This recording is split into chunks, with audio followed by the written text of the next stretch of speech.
Bien, vamos a ver entonces el artículo 10 del capítulo 1 de la Confesión de Westminster y hoy acabamos el capítulo 1 que va sobre de las Sagradas Escrituras. Así que vamos a leer primero el artículo y después vamos a ir mirando un poquito cada parte de este. El artículo dice así, hermanos.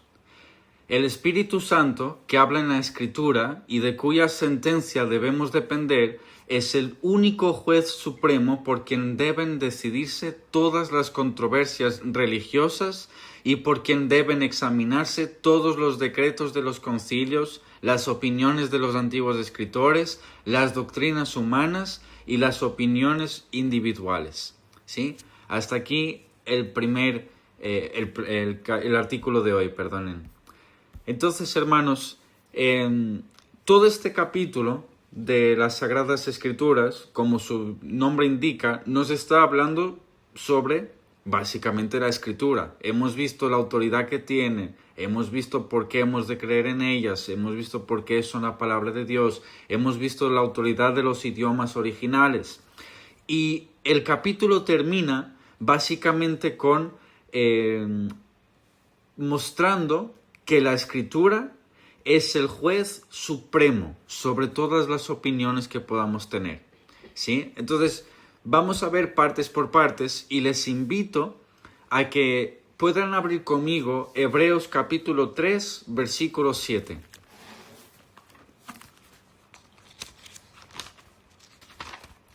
Hebreos capítulo 3, versículo 7. Si algún hermano lo tiene por ahí y lo puede leer, simplemente activando el micro, hermanos. ¿Sí? Yo lo tengo aquí. Sí, hermano. Hebreos 3, versículo 7. Exacto. Por lo cual, como dice el Espíritu Santo, si oyereis hoy su voz... Puede leer un poquito más. Okay. Puede leer hasta el 11. Ok.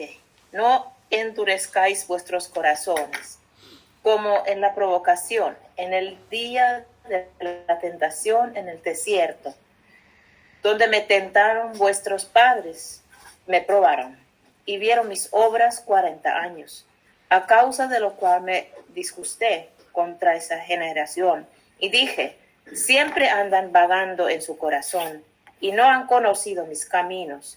Por tanto, juré en mi ira, no entrarán en mi reposo. Amén. Hermanos, este punto que vamos a ver ahora es el Espíritu Santo es quien habla en la Escritura. Y no sé si se han dado cuenta, pero Westminster no dice simplemente la Escritura es nuestro juez supremo, sino que el Westminster dice el Espíritu Santo quien habla en la Escritura es nuestro juez supremo. Y aquí es curioso el texto que la hermana acabó de leer, porque miren cómo empieza el versículo 7 de Hebreos capítulo 3. Por lo cual, como dice el Espíritu Santo. Yo no sé si vuestras Biblias tienen ahí lo que son las referencias cruzadas, que es cuando un texto se cita de otra parte de la Biblia, pero si la tienen, ahí van a poder ver que este texto es el Salmo 95, es una parte del Salmo 95, para ser honestos. Pero lo curioso es que bueno, yo aquí les voy a decir, para mí fue Pablo quien escribió Hebreos, aquí podemos no estar de acuerdo, pero lo que el escritor bíblico aquí nos dice es que ese salmo en verdad lo está diciendo que fue el Espíritu Santo quien habló, ¿sí? Entonces, esto implica que la voz de la Biblia es la voz del Espíritu Santo mismo. Es una voz viva y es una voz que está vigente. Por lo tanto, esto significa que escuchar la Escritura o leer la Escritura es estar escuchando al mismísimo Espíritu Santo. ¿Sí? ¿Sí me entienden, hermanos? No son como meras palabras, sino que es realmente el Espíritu Santo que nos está hablando. Y aquí el escritor de Hebreos nos lo dice claramente, como dice el Espíritu Santo. Y cita el Salmo 95 del versículo 7 al versículo 11 también. Por lo tanto, si escuchar la Escritura, ¿sí?, es escuchar al Espíritu Santo, debemos también ser conscientes de algo. resistir a la verdad de la Biblia, a la Escritura misma, es resistir también al Espíritu Santo, como está en Hechos capítulo 7, versículo 51.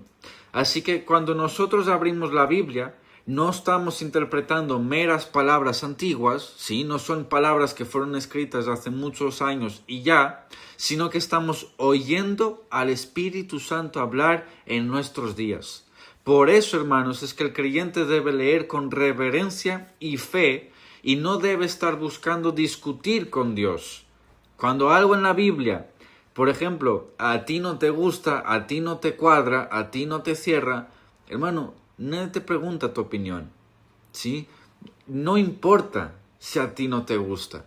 A ti no se te ha dado la Biblia para que desobedezcas al Espíritu Santo y como que quieras como resistirle, sino que simplemente se te está diciendo obedece a su voz. No endurezcáis vuestro corazón cuando oyereis su voz, ¿sí? Y aquí esto tiene mucho sentido, hermanos, porque hace unos años, con la teología liberal, vino lo que se llama... Es que no me gusta mucho decirlo así, hermanos, pero es verdad que nos viene por ahí, la alta crítica, ¿sí? La alta crítica a veces se confunde con el trabajo de la crítica textual y no tienen que ver una cosa con la otra, porque la crítica textual lo que busca es el texto más fidedigno. La alta crítica, sin embargo, lo que busca es remover de la Biblia aquello que al sentido humano no le hace sentido, ¿sí? Entonces, ¿qué empezaron a hacer, por ejemplo? Sacaron todo lo que era milagros de los evangelios. Sí, ellos dijeron, Jesús existió, es verdad. O sea, aquí es donde entra el famoso, no sé si han escuchado, pero el famoso debate de el Jesús histórico y el Jesús de la fe. Entonces, lo que ellos dicen es, Jesús existió, pero probablemente se le añadió cosas que él no hizo. Entonces, la alta crítica que hizo, quitar todo lo que era milagroso, quitar todo lo que era espiritual, quitar todo lo que era... bueno, la mejor palabra es esta, espiritual, sí, milagroso, sobrenatural, y simplemente se quedaron con las cosas naturales, ¿sí? De lo que la Escritura decía. Y eso es resistir al Espíritu Santo, porque simplemente le estás como intentando tapar la boca en partes que él habló. Así que realmente no debemos hacer esto y debemos obedecer a todas las partes de la Escritura, ¿sí? A la Escritura en su totalidad, en su completo, ¿sí? No, aquí no hay que discutir qué parte de la Biblia es inspirada, porque eso es una postura liberal, que es decir, la Escritura no es toda ella inspirada por Dios, sino que la Escritura contiene la palabra de Dios. Eso es teología liberal, porque la pregunta de ahí, honesta para hacer es, bien, si la Escritura contiene palabra de Dios, entonces ¿qué parte no es palabra de Dios? ¿Y según quién no es palabra de Dios? ¿Sí? Entonces, por ello, hermanos, es que nosotros podemos afirmar y estar seguros de que toda la Escritura es inspirada por Dios, como dice 2 Timoteo capítulo 3, versículo 16, y que por lo tanto, obedecer a la Escritura no es obedecer a un libro, sino al mismísimo Espíritu Santo. Hasta aquí, hermanos, ¿alguna pregunta? ¿Tienen algo que preguntar, algo que añadir, algo que comentar? ¿Todo bien? Vamos entonces al segundo punto, que es el Espíritu es el único juez supremo en toda controversia religiosa. Y les invito a que puedan leer conmigo el libro de Isaías, capítulo 8, versículo 20. Cuando alguien lo tenga, hermanos, si lo puede leer, se los agradezco mucho. Repito el título, el Espíritu es el único juez supremo en toda controversia religiosa. Si alguien tiene ahí Isaías capítulo 8, versículo 20, lo puede leer, hermanos. Simplemente activen el micro porque no les veo. Okay. Lo tengo. Dice, a la ley y al testimonio, si no dijeren conforme a esto, es porque no les ha amanecido. Bien. este versículo, hermanos, lo que nos está diciendo, lo que nos expresa es la autoridad de la Escritura, ¿sí?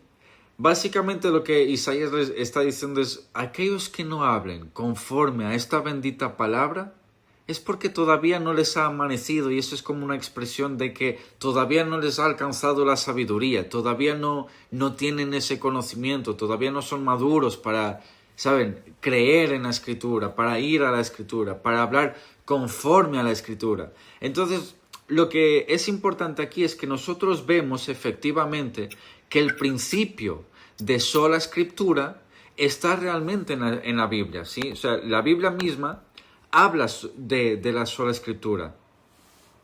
¿Por qué? Porque ella misma nos está indicando que todo aquello que nosotros debamos hablar, y por supuesto no solamente en este versículo, sino que hay un montón más, todo aquello que nosotros debemos hablar debe estar conforme a la Escritura. Y aquí entra algo muy importante, hermanos. La Biblia no dice que la Biblia es la única autoridad. De hecho, la sola Escritura no es que la Biblia es la única autoridad. Sola Escritura dice y afirma que la Biblia es la máxima autoridad. Pero, sin embargo, tenemos otras autoridades, tales como ¿cuáles? Nuestros pastores, concilios, el magisterio de nuestra iglesia local, las confesiones de fe, tal como esta que estamos mirando a día de hoy. Pero aquí hay algo muy importante, hermanos. Todas estas autoridades que os acabo de decir no son supremas. Todas ellas están subordinadas, es decir, están por debajo. ¿Por debajo de qué? De la Escritura. Entonces, ¿qué quiere decir esto? Cuando nosotros tengamos una controversia sobre algún tema, sea el tema que sea, en verdad no deberíamos preguntarnos ¿qué dice mi pastor? O ¿qué dice mi confesión de fe, a la cual le tengo mucho aprecio? O ¿qué dice mi denominación? No, hermano, a la ley y al testimonio. Si no dicen conforme a esto, a la palabra, es porque no les ha amanecido. En otras palabras, si tu pastor, si tu confesión de fe, si tu denominación, si el profeta por quien estás enamorado, si el chamán que escuchas en YouTube, si el gurú que te gusta leer, si cualquier otro iluminado no dice conforme a la Escritura, no importa lo que diga. La Escritura es la que manda por último, ¿sí? Es nuestra voz final, es nuestra máxima autoridad, ¿sí? Entonces, hermanos, quiero ser muy claro en esto. La confesión de fe que estamos estudiando es valiosa, ¿sí? Tiene un valor doctrinal inmensurable para nosotros, ¿sí? Es de mucho valor, es de gran bendición para el pueblo de Dios. Lo fue en su momento y lo seguirá siendo hasta que el Señor quiera. Pero la confesión, hermanos, no es nuestra norma final, no es la autoridad final por la cual nos debemos regir. Las Escrituras son un buen guía. Las confesiones de fe son un buen guía. Pero el maestro es la Escritura, hermanos. No nos equivoquemos. Porque hay algunas confesiones, hermanos. De hecho, en el capítulo 3 de esta confesión, vamos a llegar a un punto en donde ya vamos a empezar a decir, quizás aquí yo no estoy tan de acuerdo. Cuando lleguemos a los decretos de Dios, ¿sí? Incluso los hermanos calvinistas, entre los cuales me incluyo, podemos decir, quizás aquí yo no estoy tan de acuerdo con esto. Entonces, ¿qué hago? ¿Desecho la confesión? No tengo por qué. Yo simplemente abrazo la confesión en aquello que condija con la Escritura, y en aquello que no, yo simplemente no estoy obligado a seguir la confesión. Estoy obligado a seguir la Escritura, ¿sí? Y esto lo podemos ver incluso en los reformadores, hermanos. ¿Por qué? Porque ellos no desecharon todas las tradiciones, ¿sí? Ellos simplemente desecharon la tradición que va en contra de la Escritura. Pero hay cosas, como hemos hablado la semana pasada, que son de bendición para la iglesia. ¿Cómo? Presentar a los niños cuando nacen. No está en la Escritura, Es una tradición de carácter bautista, ¿sí? Que luego también fue adoptado por los pentecostales. ¿Tenemos que desecharlo? Bueno, yo no veo motivos para desecharlo, ¿sí? Entonces sí podemos guardar aquella tradición que sea conforme a la Escritura y no la esté contradiciendo, ¿sí? Por último, en este punto, la verdad, hermanos, no va a cambiar conforme lo que a nosotros nos guste o conforme el tiempo en que vivamos. En otras palabras, la Biblia no va a cambiar lo que dice. La Biblia dice lo que dice, punto final. No va a cambiar solo porque una iglesia diga, es que yo creo que es así. Ya, bueno, es que puede no ser así. Y quien tiene la última palabra es la Escritura. Y aquí me refiero a temas, por ejemplo, hermanos, que la iglesia ha creído durante 21 siglos en lo mismo, y ahora resulta que viene alguno y dice, es que yo no creo así. Y es que yo lo que creo contradice todo lo que la iglesia ha creído durante estos 21 siglos. Hermano, probablemente eres tú el que está equivocado, ¿sí? Probablemente no es la iglesia durante 21 siglos que se equivocó en cuanto a un tema. Probablemente eres tú el que está metiendo, yo qué sé, tu modernismo, tu subjetividad, tu filosofía, un montón de cosas a lo que la Escritura en verdad no dice. Hasta aquí, hermanos, ¿todo bien? ¿Tienen algún comentario?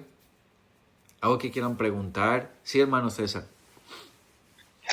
Sí, yo quería comentar algo acerca de lo que estás hablando, porque, a ver, todos sabemos que siempre está el punto de la interpretación de la Escritura. A pesar de que la Escritura es una extensión de Dios y que no se equivoca, hay muchas personas que le hacen una interpretación errada. Entonces de ahí es donde viene la importancia de la tradición. De ahí es donde viene la importancia de lo que nuestros hermanos que vivieron antes que nosotros y los hermanos que dedicaron toda su vida a estudiar la Escritura y aprendieron muchos directamente de los apóstoles. De ahí es donde viene la importancia de nosotros no desechar eso.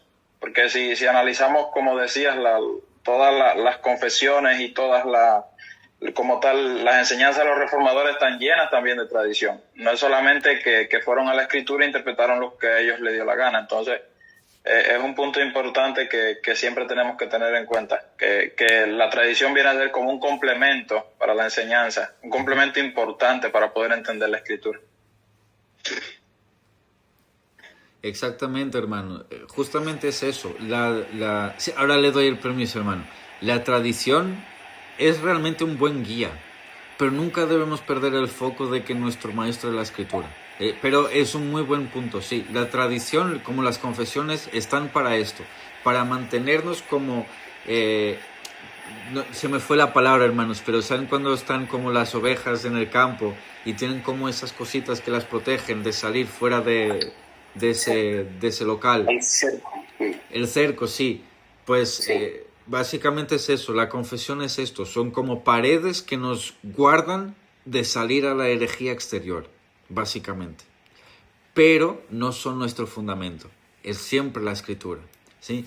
Hermano, no sé si es la hermana Paivi o el hermano Raúl. Sí, es que a mí me gusta eso que tengo en la mente todo que la palabra o la Biblia interpreta a sí mismo, como hoy también lo que vimos que Hebreos 3, de 7 al 11, entonces allá está también, ¿en dónde era? Isaías 8, Sí. donde Sí. era también Isaías 8:20, como sí. que Daniel, libro de Daniel, luego Revelación, así. Sí, Entonces, sí, entonces como que, porque a veces pensando en la palabra interpretación, entonces que yo sé que César, por ejemplo, no quiere decir eso, que no se habla de eso, pero como hay tantos hasta teólogos que no son cristianos ni nada, les gusta mucho como que esto lo interpretamos así, y hablan que ni se dice eso. Entonces como que me gusta la idea que de verdad Biblia en sí hay un punto y luego otro punto lo explica. Uh-huh. No sé si estoy bien o mal, pero así. Sí, así Me es. gusta pensar. Así es, hermana, así es. Tiene toda la razón. Sí. ¿Alguien más, hermanos, quiere comentar? Sí, hermana. Voy a compartir lo que dice 2 Timoteo 3:16, que habla que toda la escritura es inspirada por Dios y es útil para enseñar, reprender, corregir, para instruir en justicia, a fin de que el hombre de Dios sea perfecto y equipado para toda buena obra. Esto es la Biblia de las Américas, lo dice de esta manera. Amén. Es para agregar al texto que estamos leyendo. Exacto. Sí, hermana. Ese es el texto por excelencia de este tema. Uh-huh. Exactamente. ¿Alguien más, hermanos, quieren comentar algo? ¿No? Bien, vamos al tercer punto, aunque ya le hemos tocado un poquito en este segundo, pero el tercer punto es: toda enseñanza humana debe ser juzgada por la Escritura. Y les invito ahora a que abran Gálatas capítulo 1, versículo 8 y 9. Gálatas capítulo 1, ya saben, hermanos, el que tenga ahí puede leerlo para todos nosotros.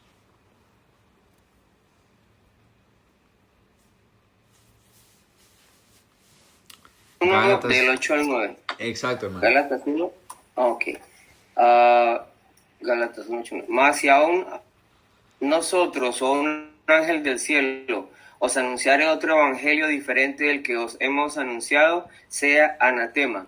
Como antes hemos dicho también, ahora lo repito. Si alguno os predica diferente evangelio del que habéis recibido, sea anatema.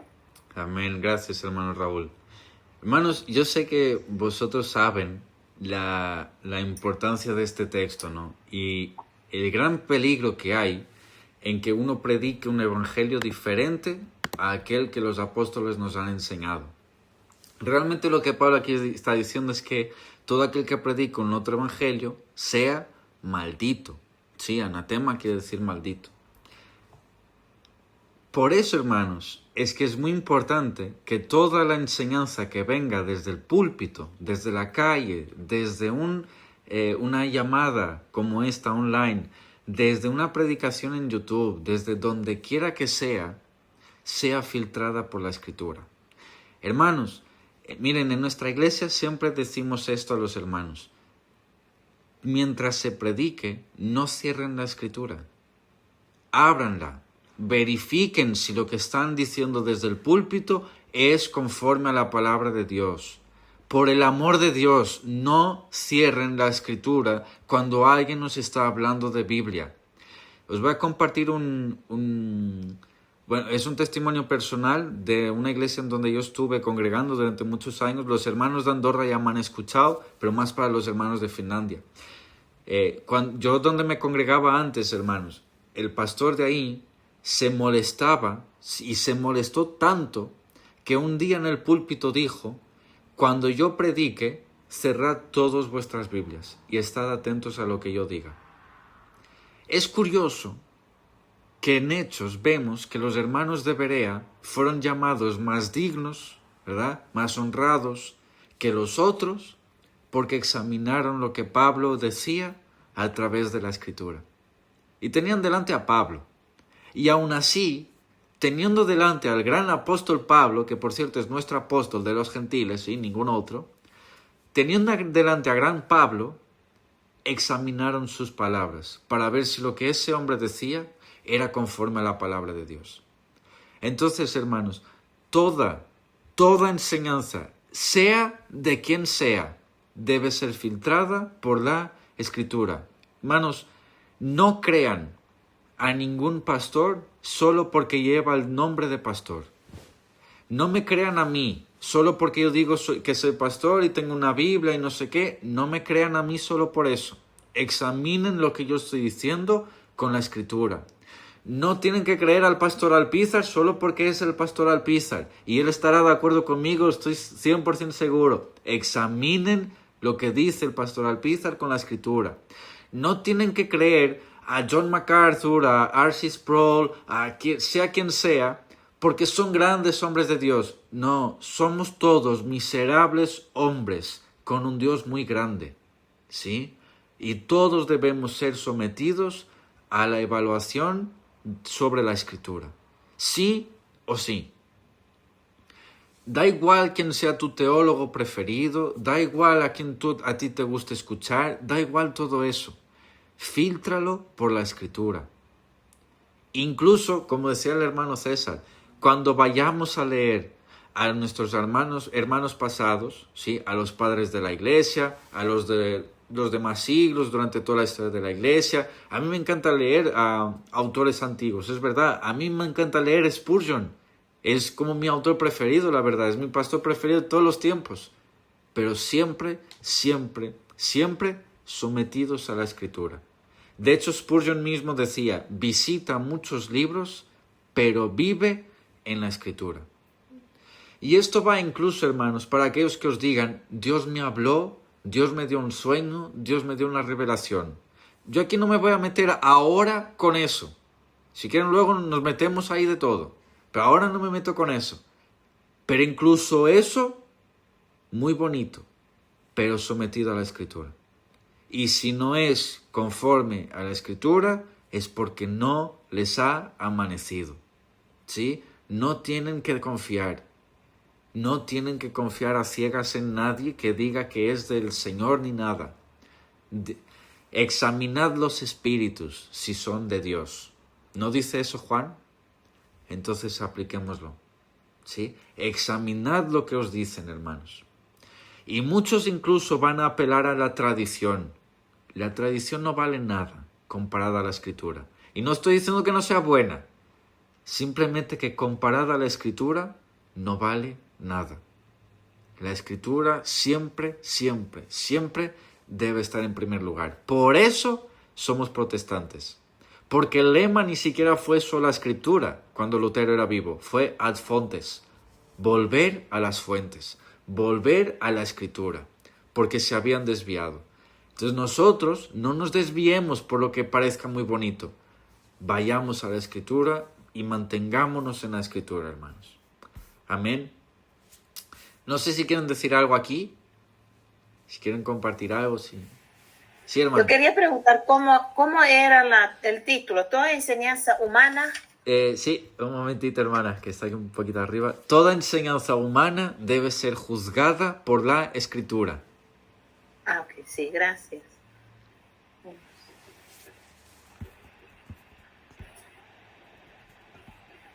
¿Alguien quiere decir algo más?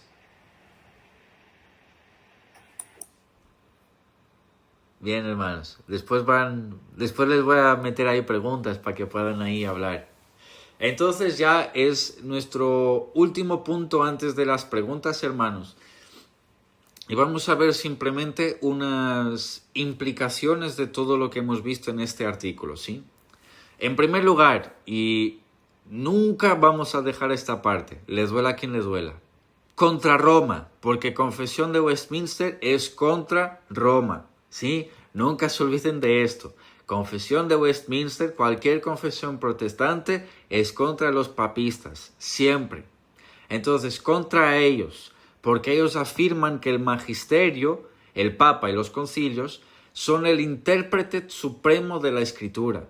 Y nosotros decimos que el único juez supremo es el Espíritu Santo hablando en la Escritura, no una institución humana, ¿sí? Ninguno de nosotros, sino el Espíritu Santo mismo.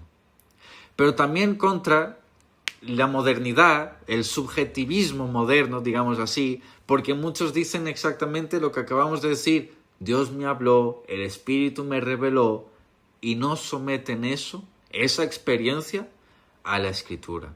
No tengo nada en contra de las experiencias, pero sí cuando no se someten a la Escritura, cuando no pasamos por el filtro de la Escritura, hermanos. Porque muchos creen estar adorando a Dios, creen tener experiencias con Dios, y en verdad lo único que tienen son experiencias demoníacas.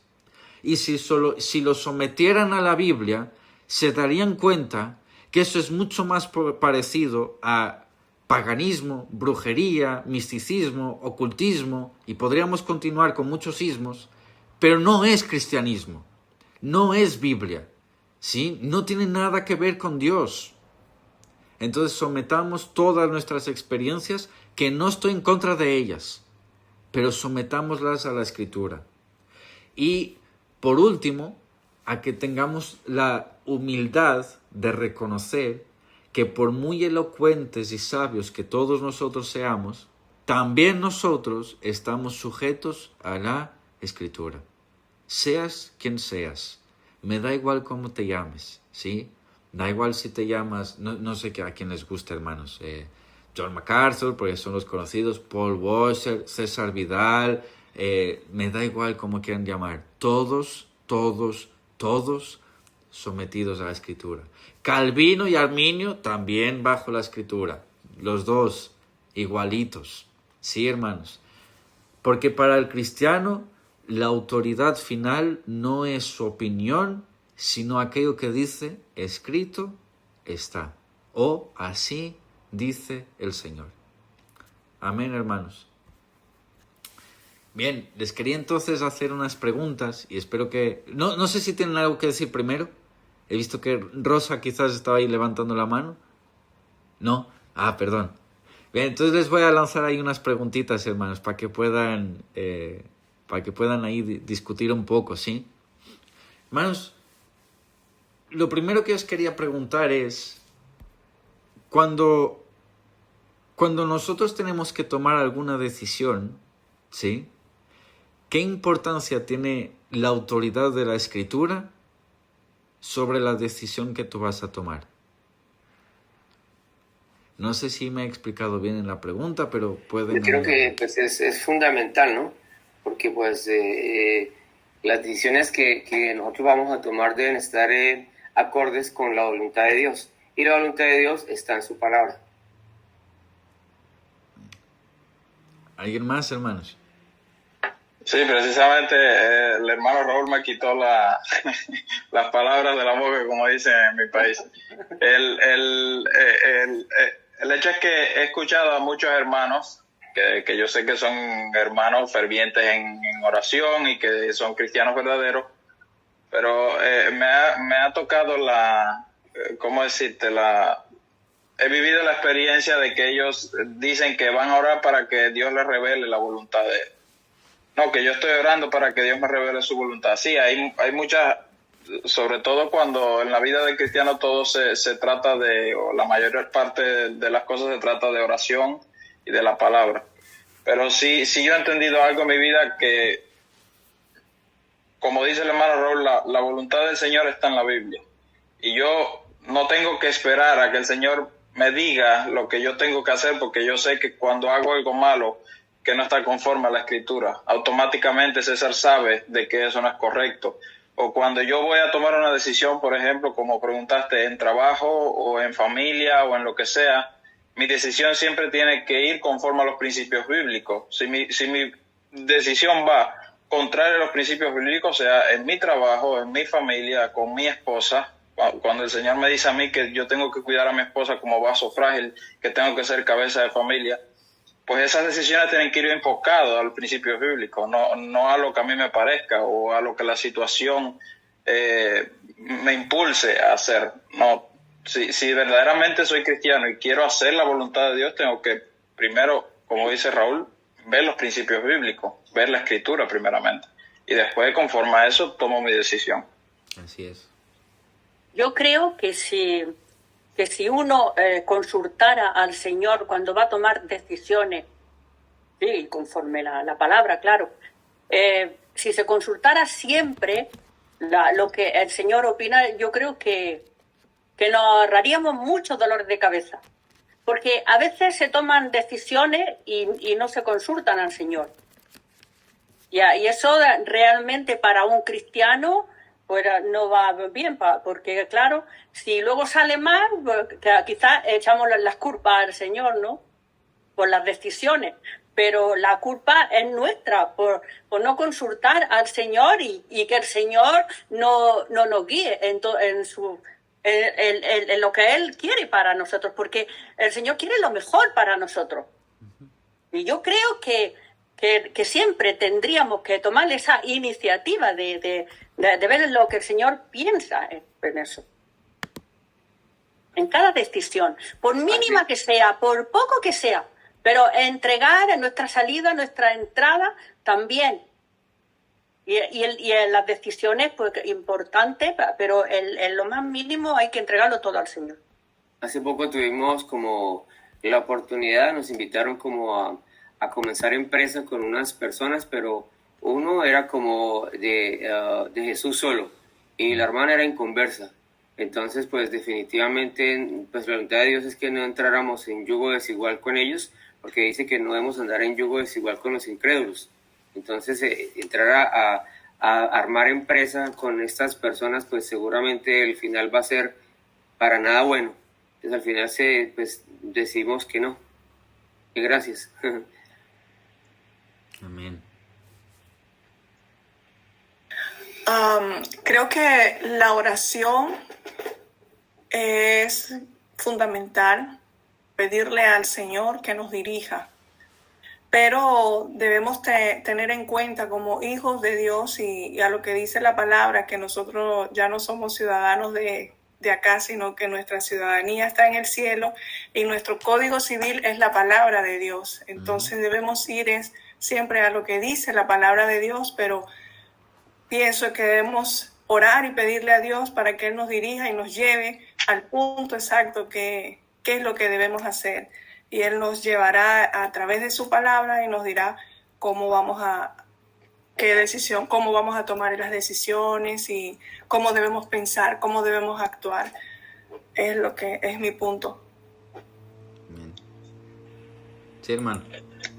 Sí, que perdone que hable tanto. También quería apoyar un poco lo que decía la hermana Rosa, porque, a ver, como digo una cosa y que tenemos la escritura, es verdad, pero la mayoría de las veces tenemos un defecto los seres humanos que, como decía el pastor inicialmente, queremos hacer lo que nosotros nos da la gana, no lo que realmente debemos hacer. Entonces, una clave importante también a la hora de, sí, tenemos la palabra de Dios, tenemos la escritura y todo tiene que ir conforme a eso, pero también la oración y, como decía la hermana, pedirle guianza al Señor es un punto muy importante para poder hacer lo que dice la escritura, porque si no, es un poco complicado que podamos llegar a hacer lo que la palabra dice si primeramente no tenemos intimidad con el Señor.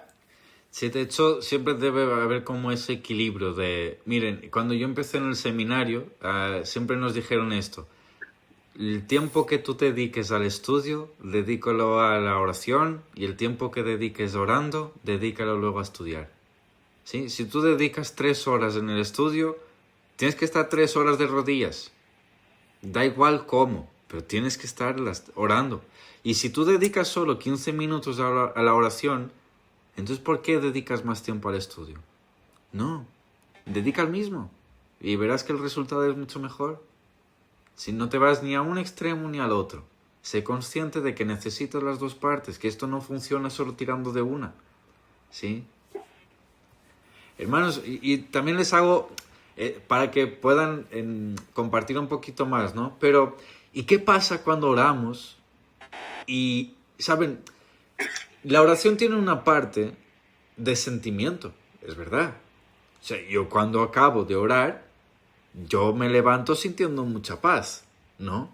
No es que esté escrito, ten paz, que sí lo está, pero es que yo esa paz no la veo solo escrita, la siento. Es mía esa paz. Entonces hay esa parte de sentimiento. ¿Qué pasa cuando yo acabo de orar y lo que yo siento después, yo creo que es de Dios, pero después resulta que va contra la escritura? ¿Qué hago? Y aquí obviamente todos van a decir, bueno, pues no es de Dios y es de la escritura. Pero pónganse en la piel de sentir algo de que ustedes creen que es de Dios. Sí. Seríamos tan humildes como para decir, me equivoqué. Mi sentimiento no está conforme al plan de Dios, así que lo que yo sentí, no sé de dónde vino, pero de Dios no fue. Y les comento un ejemplo. No quiero decir nombres ni nada, pero miren, es más, les voy a dar un caso ficticio. Por ejemplo, ustedes saben que hay mucha gente que dice, es que me casé y después de 3 años el Señor me dijo que no era la indicada. Entonces el Señor te mandó divorciar, ¿o cómo va la cosa? ¿Qué opinan, hermanos? Es que somos como muy buenos también como engañarnos, ¿cierto? Que si es un poco difícil, entonces de alguna forma no es de Dios. Pero yo pienso que más años que vivo, más sufrimiento pasa uno. Y yo he llegado a pensar que ese sufrimiento es como confianza de Dios, de su parte, que yo puedo confiar que ella se pega a mí más y más. Y entonces, pero algo que tiene que ver con esto, y lo pensaba ya en la anterior pregunta, como gracias a Dios no estamos solos, como nosotros hemos sido creados en comunidad, ¿cierto? Para estar en comunidad. Y por eso es como cada uno, yo pienso que tenemos responsabilidad de ser buenos espejos para nuestros hermanos. En amor, yo valoro muchísimo si alguien ve que yo estoy diciendo algo, haciendo algo que no está bien. Primero, gracias a Dios, mi esposo, que él sí que lo dice con mucho amor y mucha firmeza, y que me ayuda mucho, pero entre los amigos también, qué importante es como en amor, no así como meterse de mala forma en la vida de otra, pero decir que mira, no me parece bien, no me parece que he entendido que la palabra dice eso, y por qué estás preguntando que si esa persona es para ti, para tu esposo o esposa, que ni es ni cristiano.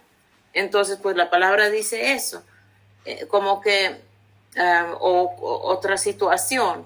Y ahora que estás en apuros, por favor, entonces ahora es la oración y confiar en Dios, que Dios pues te ayude allá, pero en amor.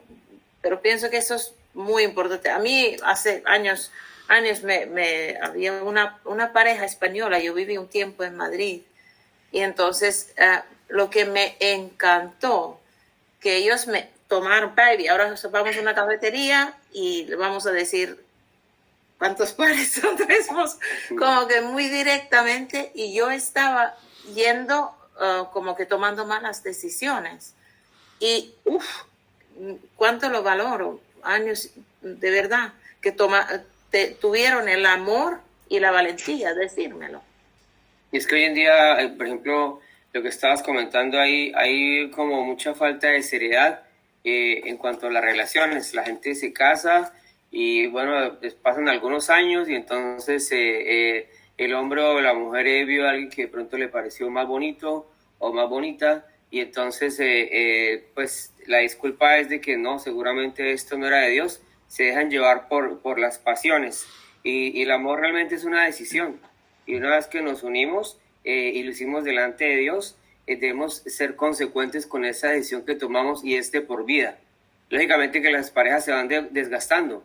Al comienzo el hombre y la mujer son muy lindos, pero digamos la belleza se pierde, todo se pierde, y lo que queda es la esencia de la persona, y uno debe respetar esos votos que se hicieron delante de Dios, porque delante de Dios se comprometió la pareja a ir hasta el final, y en las buenas y en las malas, en la abundancia y la enfermedad. Es que si la persona enfermó, entonces pues conozco varios amigos que estaban en una relación y de pronto me acuerdo de un amigo que tenía cáncer, la novia inmediatamente la dejó.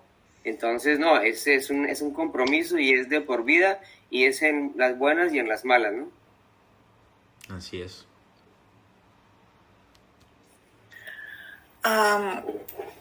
Con respecto a la pregunta, creo que nosotros tenemos que ver cuáles son nuestros sentimientos, cuáles son mis deseos, cuál es mi voluntad antes de orar, y ser sincero conmigo mismo y con Dios, y entregarle eso al Señor. Yo quiero esto, esta es mi voluntad, pero yo quiero, Señor, que tú me ayudes a que sea tu voluntad y que me guíes a hacer tu voluntad. Pero debemos tener ese grado de sinceridad con nosotros mismos, porque a veces oramos y terminamos haciendo es lo que yo realmente deseo, porque no suelto lo que yo quiero, sino que oro en función a que Dios complazca mi deseo. Es lo que puedo decir, y por eso a veces vemos esos errores que se cometen, no solo en relaciones de pareja, sino en negocios, en la educación con los hijos y cualquier tipo de relación.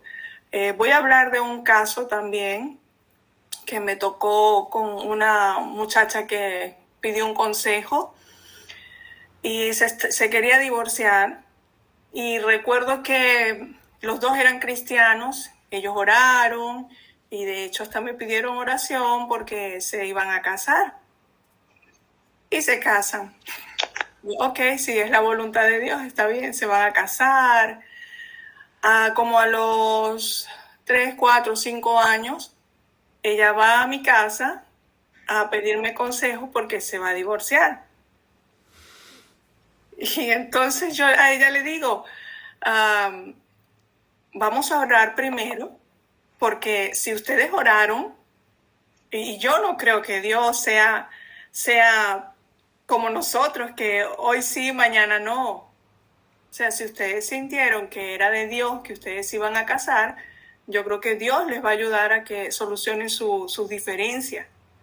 Pero creo que no deberían pensar en un divorcio. O sea, siempre hay solución para todo. Es como las matemáticas. Siempre hay una solución. Entonces, me dio mucha tristeza cuando ella se despide y me dice, la única que me ha dicho que no me divorcie eres tú. Y yo, ok, porque el simple hecho era de que ella servía y el esposo ya no quería ir a la iglesia, él quería irse a otra iglesia, tenían ese conflicto. Y por ese conflicto, que yo lo veo como una tontería, se divorciaron. Y me dio mucha pena, pues, porque yo a ella le dije, yo no puedo orar a pedirle a Dios que cumpla lo que tú quieres divorciarte, pero, o sea, yo particularmente, yo no aconsejo un divorcio. Yo digo que hay muchas maneras de buscar solución. Primero, ayuno y oración y entregar nuestra voluntad a Dios, porque si ustedes oraron y ustedes creyeron que era voluntad de Dios que se casaran, ustedes tienen que luchar y luchar y luchar, porque si es voluntad de Dios, siempre todos los matrimonios tienen conflicto. Somos dos cabezas distintas, pero Dios siempre, cuando dejamos que sea Dios el que guíe, o sea, siempre va a haber una solución a todas las adversidades. Y fue mi experiencia en este caso y con mucha pena me dio dolor pues con ella que llegaron al punto de divorciarse, pero el problema a veces de nosotros es que no queremos soltar nuestra voluntad, no queremos abandonarnos nosotros y queremos es que Dios cumpla nuestros deseos. Una pregunta para el pastor Miguel. Sí. ¿Usted qué piensa del recasamiento? Cuando nosotros estuvimos en Colombia en parejas, era un grupo de parejas, todos daban testimonio y la mayoría estaban como en una segunda relación y venían con hijos o sea, cada miembro de la pareja venía con sus hijos de relaciones anteriores. Entonces, para mí fue impresionante. Y entonces algunos decían, entonces yo me separo y me vuelvo con la primera persona con la que estuve, pero resulta que ya está casada nuevamente y tiene hijos con esa nueva relación. Ese tema me parece súper delicado. Y nuestro mismo pastor en Colombia, de una iglesia muy, muy importante, él se casó con una mujer que era divorciada y la obra ha sido grande que han hecho en Colombia, ahora es una obra internacional. Entonces, con ese tema de nuevos casamientos, el pastor Miguel, ¿qué opina? Sí, déjenme solo parar aquí la grabación, no porque tenga miedo de contestarle, sino porque como no es del tema, ahora le contesto y paramos, hermanos. Así que damos por finalizado el estudio de hoy.